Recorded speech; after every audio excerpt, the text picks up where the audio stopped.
En los próximos 30 minutos vas a disfrutar del análisis profundo de la situación actual de los países y sus sociedades en la voz de Bernardo Klicksberg. Esto es Klicksberg en tiempos de post-pandemia. Queridos amigos de Radio High, acá estamos, Bernardo Klicksberg,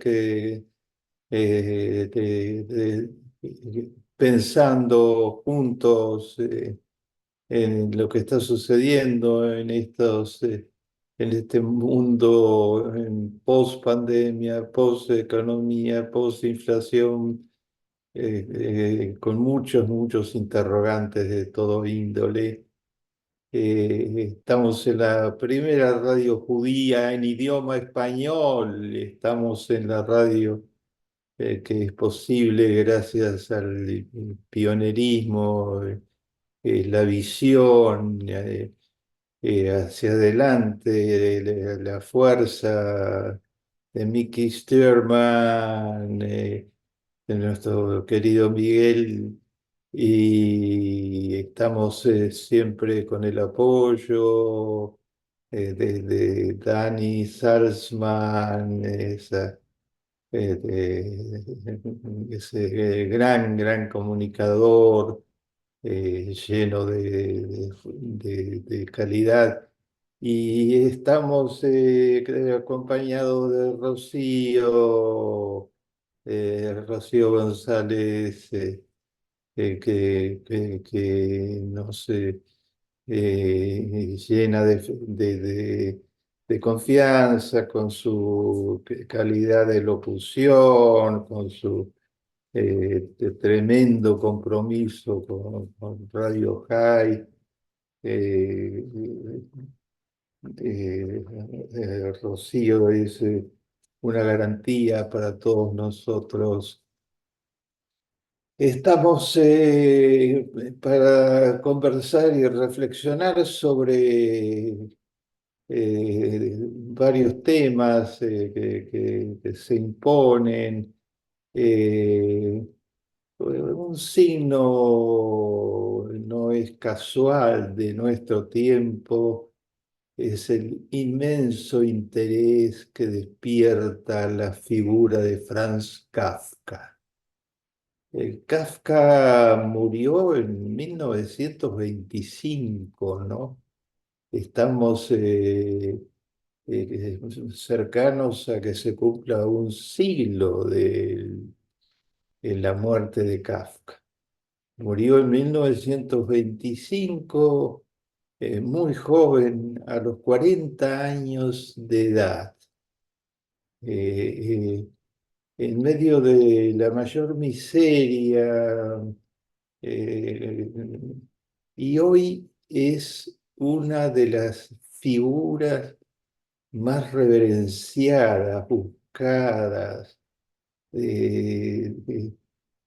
pensadas del mundo de la literatura.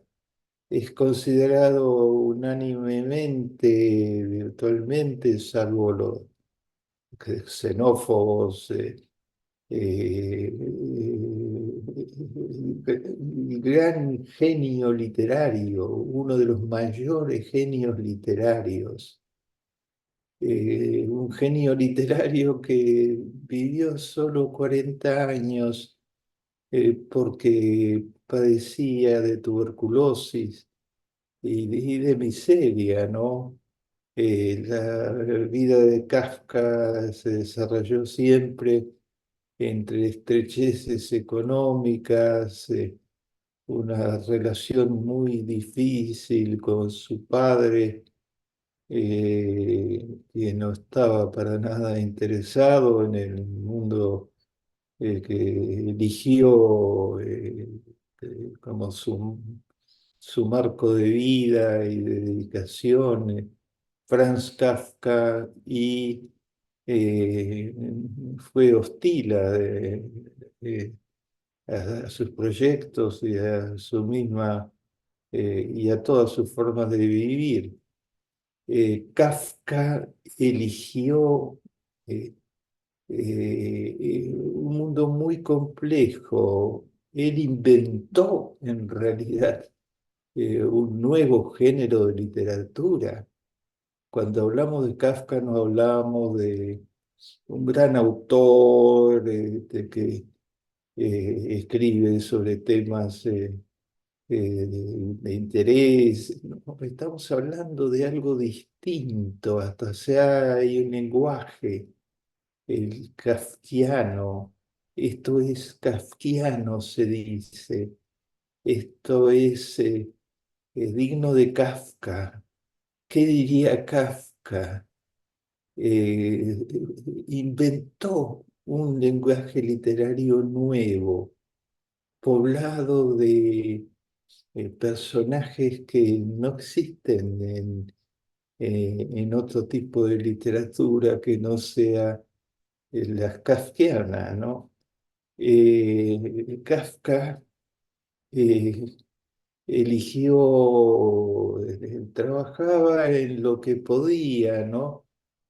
Pero en lo que podía para ganarse muy humildemente la vida, pero no estaba interesado para nada en la tarea burocrática, en, en que desarrolló parte de su vida, sino estaba interesado, apasionado por este mundo con los personajes que él mismo inventó y que no eran un cuento de hadas, ni tampoco una saga de asesinos, sino que eran eh,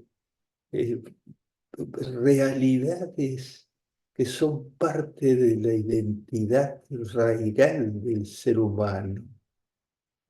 Kafka jugó, inventó personajes que existen en la realidad, eh, en medio entre la fantasía y la veracidad, y que evocan aspectos decisivos del ser humano. Un juego permanente con las identidades subyacentes, ocultas, que pueden tomar formas muy difíciles de comprender a primera vista, pero comprensibles después. El proceso, por ejemplo, cada una de las obras de Kafka fue una joya en sí mismo. El proceso es alguien que es juzgado ante un tribunal que no conoce por delitos de los que nunca fue partícipe, pero los desarrollos son implacables y conducen a la culpabilidad en el proceso, cuya mecánica final escapa totalmente al pensamiento racional, pero al mismo tiempo es parte de de los procesos que se desarrollan en distintos lugares del mundo, permanentemente bajo diferentes formas. Kafka escribió El Castillo, una insólita forma de vivir que evoca en diversos momentos.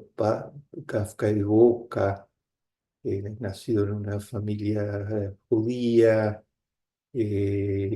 con raíces profundamente judías, asistente incluso en momentos muy jóvenes de su vida a organizaciones juveniles judías. Describe esa vida de un pueblo extraño que no es del castillo ni es de la aldea, que que vaga en la historia en una identidad extraña. Kafka, no me detengo porque no tenemos el tiempo para hacerlo, escribió La Metamorfosis, en donde se transforma de repente en una eh, indescriptible criatura.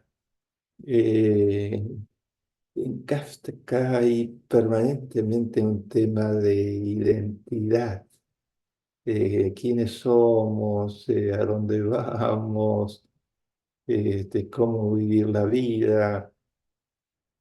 La vivió según se la dictaban su mundo lleno de fuerza literaria, de enigmas irreproducibles, porque son absolutamente originales. Y fue conociendo algunas jóvenes con las que mantuvo relaciones kafkianas, relaciones espirituales muy puras, muy llenas de ideales. eh, Felice Baumen entre ellas, y Kafka sentía que no quería escribir porque lo atormentaba su misma escritura, pero que no podía dejar de escribir porque eso era lo que su ser le exigía. Y tuvo una pulsión muy fuerte a destruir lo que escribía, porque pensaba que no interesaría a nadie y que atormentaría. eh, la escritura de Kafka fue salvada porque los escritos que había preparado para ser destruidos no fueron destruidos. Max Brod, su gran amigo de toda la vida, y editor y difusor, y Dora Diamant, su compañera hasta el final de sus días, resolvieron que el mundo debía conocer a Kafka y no dejar de lado las posibilidades de que los kafkianos se revelaría en la vida cotidiana y en la vida colectiva, y sus escritos fueron salvados y se convirtieron en escritos que hoy son parte central de la mejor literatura de toda la historia del género humano, que fueron reverenciados una y otra vez por figuras que van desde Albert Camus hasta Jorge Luis Borges. eh, Muchos premios Nobel de literatura se inclinaron ante la talla gigantesca de este joven, pobre, viviendo en medio de estrecheces, y que con una fortaleza física débil, que finalmente fue atrapado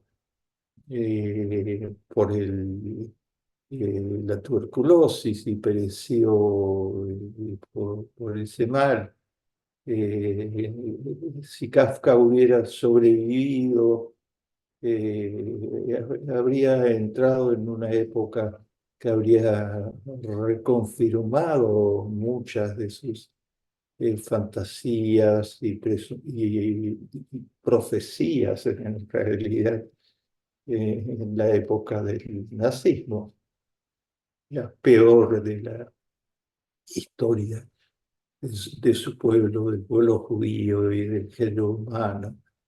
Un judío excepcional, fuera de serie, un ser humano gigantesco.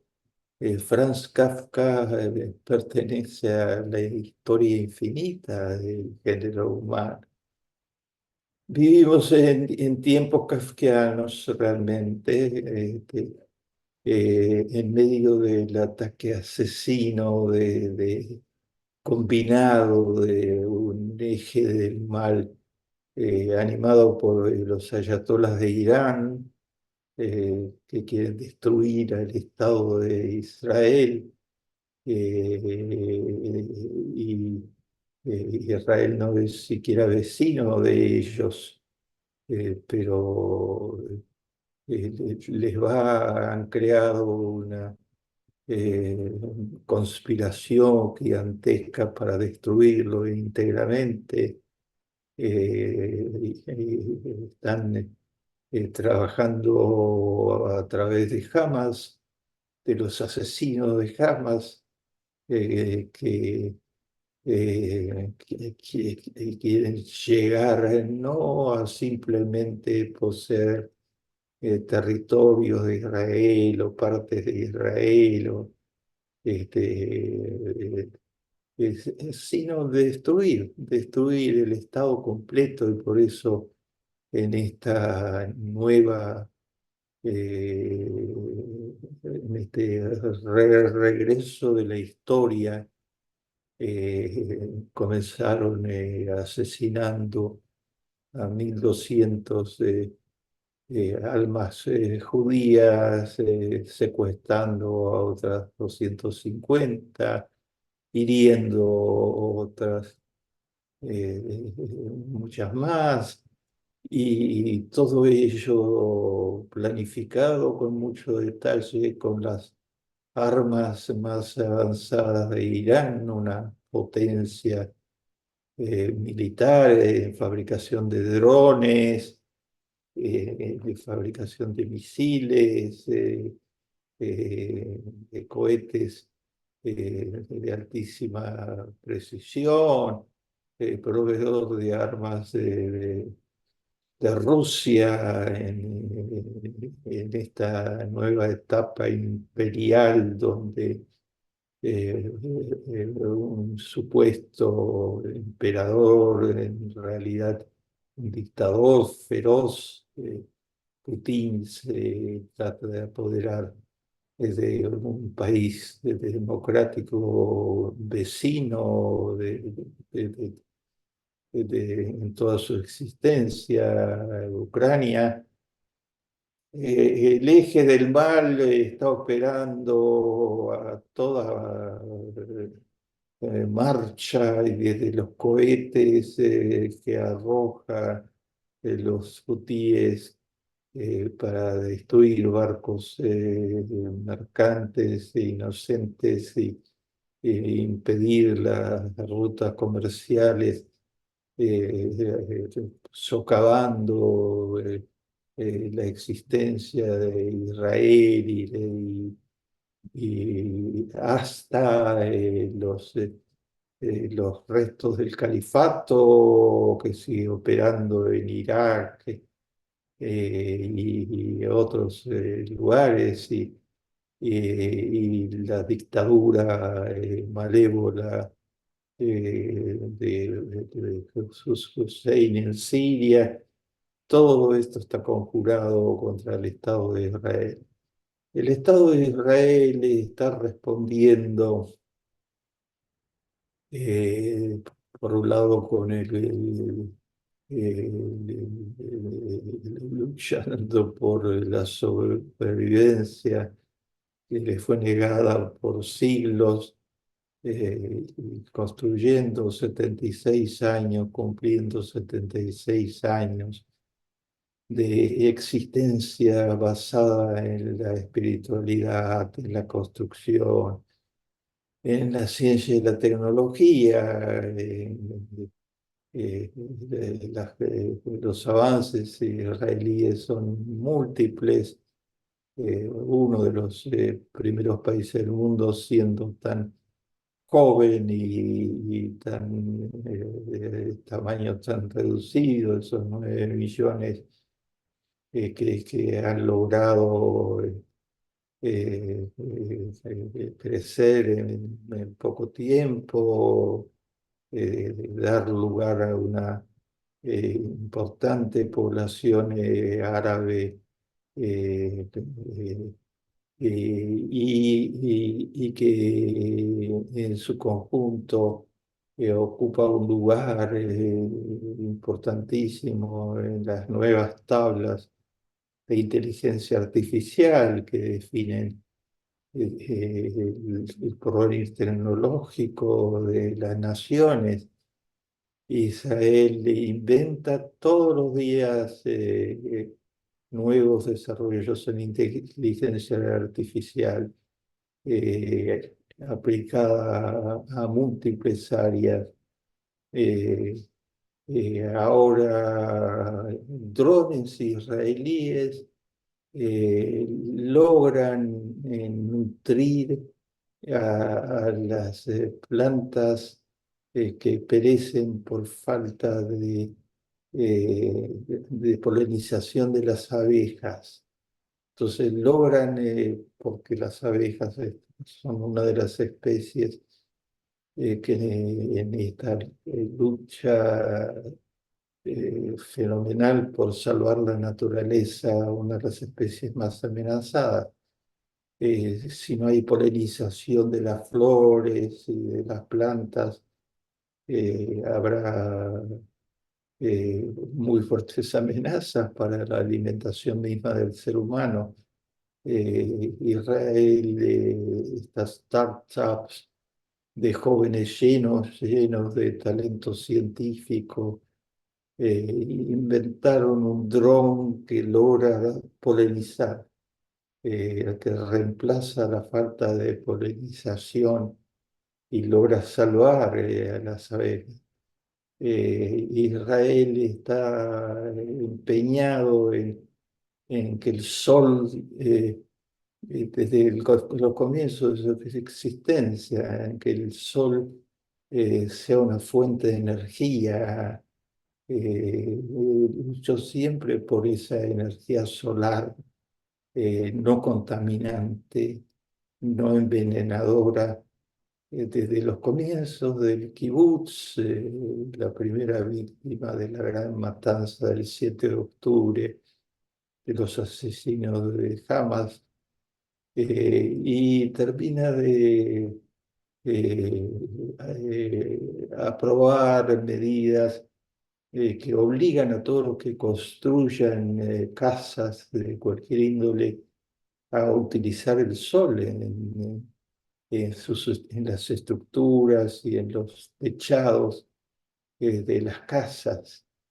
Eh, Israel aprovecha a fondo la energía solar para empresas nobles, ha inspirado a muchos otros países y estados, como California, por ejemplo, la quinta economía del mundo entero, a utilizar a fondo energía solar para descontaminar. Y un pequeño país latinoamericano logró que la energía eólica, que Israel utiliza abundantemente, la energía solar, sean el 99% de toda su energía, de su fuente de energía, Uruguay, que ha merecido la admiración internacional por sus logros en este campo. Ahora mismo está trabajando en un parasol dirigido a ver si logra bajar el calentamiento global que está produciendo efectos letales en el futuro del género humano. Israel está produciendo a través de sus WhatsApps casi milagros en la medicina, llegando a precisiones técnicas y a la utilización quirúrgica de algunas de sus inversiones, eh, y ha despertado el interés de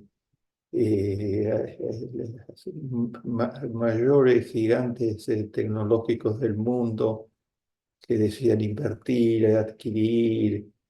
Y Israel termina de lanzar un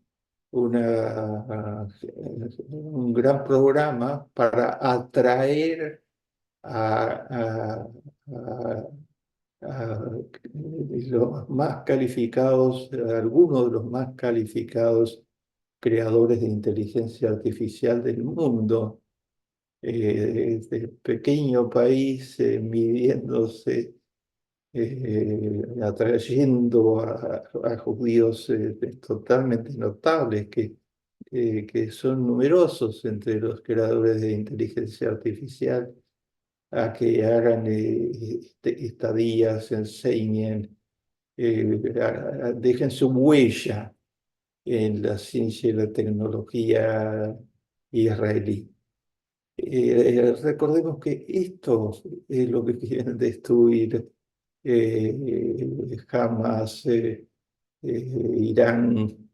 Irán, que sigue proclamando palabras de amenaza mortal hacia el Estado de Israel, y que estos días volvió a hacer actuar activamente a la policía de la moralidad. Una madre iraní iba en su automóvil, madre de dos hijos, iba en su automóvil, y la policía de la moralidad vio que no estaba portando en ese momento un velo que le cubriera toda la cara, uno de los símbolos de la discriminación hacia la mujer, que es también jurídica y en muchos planos en Irán. Y entonces la policía de la moralidad la amenazó de inmediato, que debía pararse, que debían a confiscar el automóvil y la iban a llevar presa por no llevar el velo. La mujer titubeó por un momento si pararse ante la amenaza, y le dispararon y la paralizaron. Está internada en estado muy, muy delicado, y ha perdido el manejo de sus miembros.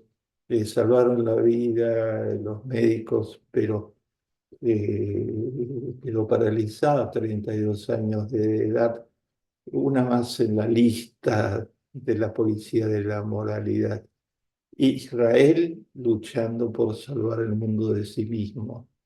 Israel luchando por que haya ciencia y tecnología para la paz, porque se pueda enfrentar el desastre climático que están causando los combustibles fósiles. Israel, con esa esperanza ancestral que viene de Moisés, que dejó huellas tan centrales en el género humano a través de los 10 mandamientos, a través del pensamiento profético. Eh, Luchemos por la solidaridad, por la paz, por un mundo mejor, como lo hizo a su manera ese genio único. Convirtamos los tiempos kafkianos en tiempos de paz, definitivamente. Llegamos al final. Esto fue Clicksberg en tiempos de post-pandemia.